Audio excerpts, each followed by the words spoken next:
Hello, year threes. We are going to start a new book today, and it's called The Train to Impossible Places by P.J. Bell. It's the first one in the series, so if we enjoy it, we might even go on and read the next one. I'm going to read you the blurb first so we can get an idea of what the story is about. This action-packed adventure is about a young girl who one night ends up on a train which takes her to some incredible places where she must help to deliver parcels. The action and adventure is fast-paced, and this book is thoroughly entertaining throughout. Susie and her friends on the train have to overcome some evil masterminds and get the Union back to normal.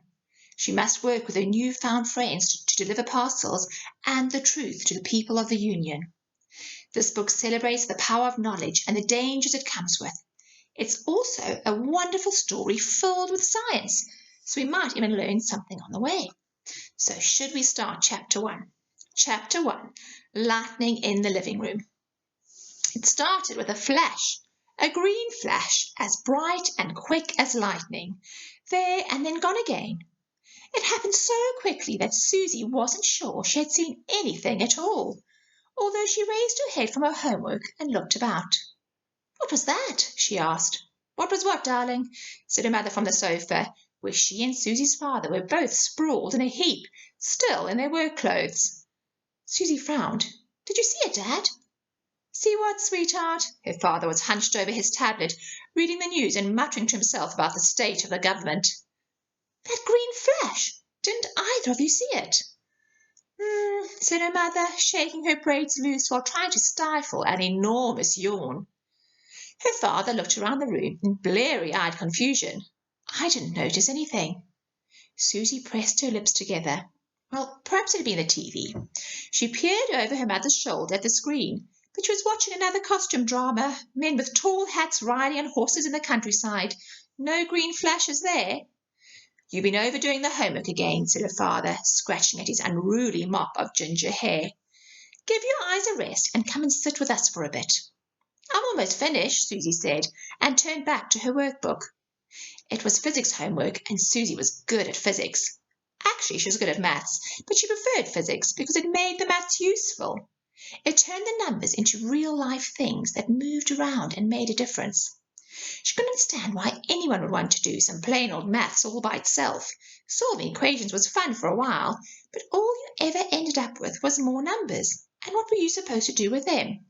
No, maths was just another way of filling up pieces of paper. Physics was where the action was. The trouble was, she was starting to feel that liking physics so much made her a bit unusual, which wasn't a feeling she liked much. None of her friends shared her enthusiasm, and they all started to sneak little sideways glances at her in the class whenever she gave the right answer or got her experiments to work properly. They never said anything, of course, and they weren't being rude exactly, but she had seen it in their eyes. It was the same look that they sometimes gave Reginald, the boy with the dinosaur obsession, who, on the rare occasion someone engaged him in conversation, would talk about nothing else. It was a look that mixed pity with suspicion, as though she were the victim of some terrible affliction, and they were afraid that it might be catching. The thought made her pause and lift her pen from the paper. The homework was pretty simple. Mr. Marchwood, her teacher, had set 10 questions on Newton's laws of motion.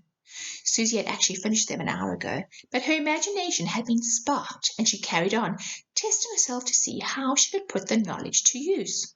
How fast would a rocket need to fly to escape Earth's gravity? How long would it take at that speed to reach the moon? How much force would she need to get back? She had taken up 3 extra pages on her book with her own questions, her own workings out spilling out into the margins. She was fairly confident that she had the answers right, but would need Mr. Marchwood to confirm them. She hoped he would. He had rolled his eyes the last time she had handed in her homework. "Susie," he sighed, "as if I haven't got enough work to do." Her pen hovered over the page, the next question already forming in her mind. She looked back over her shoulder at her parents, who were now propped up against each other, snoring gently. Tomorrow was Saturday. She had the whole weekend to work out more questions for herself, she decided. Perhaps her dad was right. If she was seeing green flashes that weren't there, her eyes probably needed a rest. Susie replaced the top of her pen, shut her homework book, and stuffed them back into her bag. She decided not to disturb her parents. "Good night," she whispered as she padded across the room and out into the hall. Her footsteps had faded upstairs before another green flash filled the living room. Then another and another. Ribbons of green energy curled out of the air around the table where she had been working, probing down across her chair, as though searching for something. When they didn't find it, they flickered uncertainly for a few seconds before fizzling away into nothing. The green light faded.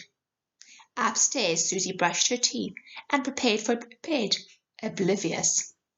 Gosh, that is the end of chapter 1. I wonder what those green lights could be. Now, there are a few questions for you to answer based on the first chapter to see how well you are listening. And I'll see you back here tomorrow for chapter 2. Bye, year 3s.